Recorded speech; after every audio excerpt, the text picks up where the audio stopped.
Wesh la famille, j'espère que vous allez bien. On se capte les gars pour une nouvelle vidéo et aujourd'hui sujet unique, on va parler de Dylan Thierry puisqu'il y a eu une grosse polémique sur lui, mais ce serait cool quand même de résumer avant de parler de ce qui s'est passé. Pourquoi Dylan Thierry est autant détesté et pourquoi c'est une très mauvaise personne. Donc on va résumer un peu pourquoi il est connu pour être très mauvais et surtout vraiment moi ce que je trouve qui rend les méfaits qu'il fait encore plus graves. Voilà. Donc du coup c'est parti, on y va.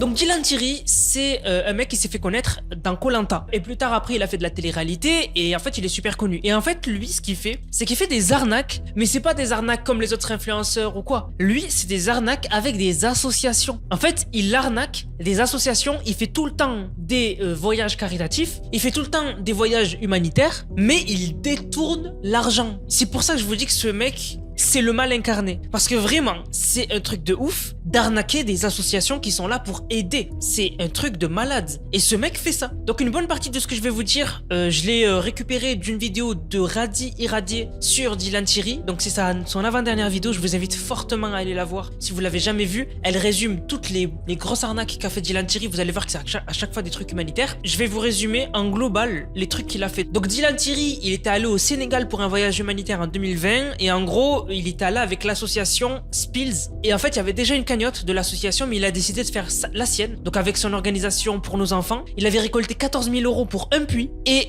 ça suffisait pour faire même plus qu'un puits. Et finalement, le puits a été fait, mais le reste de l'argent, on ne sait pas où il est allé. On a demandé à l'association Spills, ils ont dit on ne sait pas. Voilà. Donc déjà, pourquoi faire une cagnotte toi-même alors qu'il y a déjà une cagnotte de l'association? Enfin, ce mec, c'est un truc de ouf. Aussi, Sénégal, encore une fois, il était allé avec une autre association. Il y avait déjà une cagnotte, mais il a mis en avant encore une fois son association pour nos enfants. Je rappelle que pour nos enfants, c'est son association à lui, mais le site a été fait à la va-vite sur Shopify, il n'y a pas de mention légale. Et en fait, il récolte de l'argent là-bas et on ne sait pas où atterrit l'argent. Donc du coup, c'est n'importe quoi. Il est allé au Mali, il avait eu une embrouille, voilà, et ça reflète un peu ce qui s'est passé dans la dernière actualité. Je vous mets un extrait de l'embrouille, c'était une embrouille qu'il avait eu avec quelqu'un qui l'avait reconnu. Donc je vous mets la vidéo. On a pas Marco ici. Espèce de petite salope. Tu m'as insulté. Je t'ai dit, j'allais t'attraper, viens. Je t'ai dit, c'est ma ça. Espèce de petite tapette.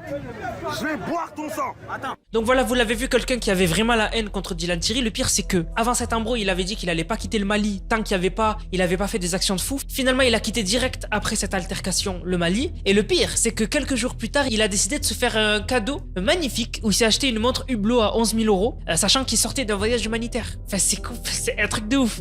Il était allé au Maroc avec une association. Finalement, il a foutu le bordel dans l'association. Il s'est battu contre le président et il est revenu avec un cocard et un nez dévié. Voilà. En fait, à chaque fois qu'il va aider des associations dans des pays ou quoi, c'est un cancer. Voilà. Ce mec est un cancer. Il arnaque les gens, il fait de l'argent sur le dos de voyages humanitaires. Il faut se rendre compte quand même de la dinguerie. Mais à chaque fois qu'il fait des trucs avec une association, à chaque fois qu'il va dans un pays pour aider, il y a tout le temps des problèmes. À chaque fois que Dylan Thierry est là, il y a des problèmes. Il y a des problèmes. Ce mec est un cancer sur pattes. Je ne comprends même pas comment des gens peuvent encore lui adresser la parole, lui faire confiance. C'est un truc de ouf. À chaque prise de parole qu'il fait, il y a une idée derrière la tête. C'est pour faire le buzz, c'est pour gratter de l'argent, c'est pour arnaquer. Le mec a des plaintes pour abus de confiance. C'est un cancer, ce mec. Et d'ailleurs, en parlant de cancer, reparlons des cellules cancérigeuses. Donc en gros, il avait expliqué les cellules cancérigeuses d'ailleurs. Voilà, pour vous dire à quel point c'est un débile ou c'est un génie qui fait exprès pour que justement on regarde plus ses stories. Mais bref, il avait mis en avant des gélules que tu prends et que ça combat le cancer. Voilà, normal. Enfin, ce mec, c'est dingue, quoi. C'est un truc de ouf. Il était allé à Madagascar, il avait fait une cagnotte, donc avec son association pour nos enfants qui avait cumulé 160 000 €. Il avait fait des promesses à tout le monde, il avait dit on va acheter une maison, on va employer des gens, je vais les payer chaque mois, etc. L'argent a disparu, on sait pas où il est. Autre cagnotte, il avait fait une cagnotte pour la Palestine, mais en fait, c'était la cagnotte de Madagascar. En fait, il a confondu, il a changé les objectifs du cagnotte déjà lancé. Normalement, quand tu lances une cagnotte pour un truc, pour un objectif, cette cagnotte, elle est pour cet objectif. Quand les gens ils donnent de l'argent, ils donnent pour un objectif. Voilà. Si tu dis, je vais faire une cagnotte de 20 000 € pour un puits, et ben en fait, cette cagnotte-là, il faut qu'elle aille pour le puits. Tu peux pas à la moitié dire, finalement, avec cette cagnotte, on va aider un autre pays. Non. Les premiers qui ont fait des dons, ils ont fait un don pour un puits. Peut-être que finalement, ils voulaient pour le puits et ils voulaient pas pour quelque chose d'autre. En fait, il y a aucune gestion. À chaque fois qu'il fait des voyages humanitaires, il y a aucune gestion. On sait pas où va l'argent, on sait pas quel est le but, parce que normalement, il faut que tu donnes un but. Il faut que tu dises, notre objectif, c'est de réunir 20 000. Voilà, si on fait 25 000, on pourra faire ça de plus. 30 000, on pourra faire ça de plus, etc. Il faut des objectifs. Tu peux pas dire donner et on verra. C'est pas comme ça que ça fonctionne. Mais le pire, c'est même pas ça. C'est qu'il y a eu des autres histoires bien plus récentes où carrément, il y avait des gens qui lui demandaient est-ce qu'il avait pas des contacts pour adopter des enfants. Et le mec avait, dans des vocaux, dans des notes vocales, expliqué une manière de contourner le système pour récupérer des enfants et après les vendre. Je vous mets l'audio. C'est un truc, en fait, si je veux sauver une fille, regarde comment ça va se passer et regarde qu'est-ce qui va se passer. Écoute bien, en fait, pour sauver une fille, par exemple, qui est à Madagascar, imagine, il y a une petite fille de 3 ans, 4 ans ou 5 ans. Elle est à Madagascar, elle n'a pas de famille et tout ça. Moi, je dois la faire venir en Europe pour que ça devienne ma fille. En fait, je vais prendre le passeport de n'importe quel pote à moi qui a une fille noire, parce qu'ils sont noirs à Madagascar, noire, métisse, peu importe. Je vais prendre son passeport, je vais dire qu'il me le donne. Lui, il va faire déclaration de perte un petit peu plus tard. Et en fait, avec ce passeport-là, c'est comme si j'étais venu avec elle à Madagascar. Et en fait, je repars avec elle en Europe. Tu vois, mais avec le passeport, parce qu'eux, ils regardent la photo, mais vite fait, tu vois, j'aurai la fille, elle sera à ma main. Et après, en fait, avec ce passeport-là, elle rentre, tu vois ce que je veux dire, avec moi. Tu vois ce que je veux dire? Donc vraiment, ce mec ne recule devant rien. C'est pour ça que je vous dis, faut avoir aucune pitié envers ce mec. Je ne peux pas me le voir. Et tous ceux qui ont un minimum d'humanité ne peuvent pas se le voir. En plus, il a toujours un air condescendant. Il prend les gens de haut. Sam Zira a fait une vidéo avec lui où il lui met ses 4 vérités en face. À chaque fois, le mec, monsieur, je sais tout. Ouais, mais il y a des pays où on paye pas, il y a pas de notes. Il y a pas de notes, il y a pas d'électricité. Donc on paye en cash, il y a pas de traces. Non, même s'il y a pas de traces dans un carnet, tu notes tout. C'est un dingue. Je vous jure, je le déteste. Je peux pas me le voir, je préfère le dire. Moi, vous savez, je suis toujours honnête, je le déteste. Franchement, faire de l'abus de confiance, détourner des cagnottes, humanitaire, pour moi, c'est très... Enfin, c'est inimaginable la manière dont l'humain exécrable qu'il faut être pour faire ça. Voilà, je vous le dis, je le déteste au plus haut point. Vraiment. Parce que pour moi, utiliser de l'argent qui va aider des enfants pour son propre chef, c'est du jamais vu, c'est gravissime. Voilà. Maintenant, on va parler de ce qui s'est passé récemment. Donc en fait, il était, comme par hasard, dans un voyage pour aider des gens. Voilà, comme d'habitude.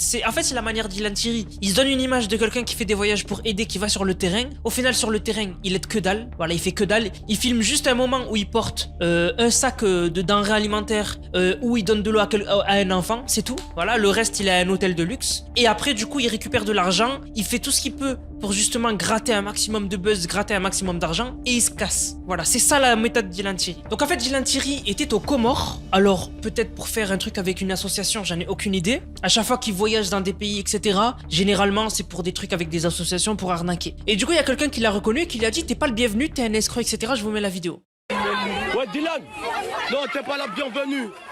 T'es pas la bienvenue, je t'ai dit, hein. Je t'ai dit, t'es persona non grata à Madagascar. Ici, t'es persona non grata. T'es pas la bienvenue, je t'ai dit. Non, t'es pas la bienvenue. T'es un escroc, t'es un escroc. On te connaît. T'es un escroc. Regarde-moi. Regarde-moi. T'es un escroc. Regarde-moi. T'es un escroc. Par rapport à quoi tu dis Tu ça? crois on n'a pas les réseaux sociaux? Mais par rapport à On quoi? voit tout, on voit tout. Mais qu'est-ce que tu vois? Qu'est-ce que tu vois? On a vu ce que t'as fait à Mada. On a vu ce que t'as fait à Mada. T'es persona non grata. T'es persona non grata. T'es persona. Mais t'es un escroc. T'es un escroc. Mais ouais, t'es fou quoi.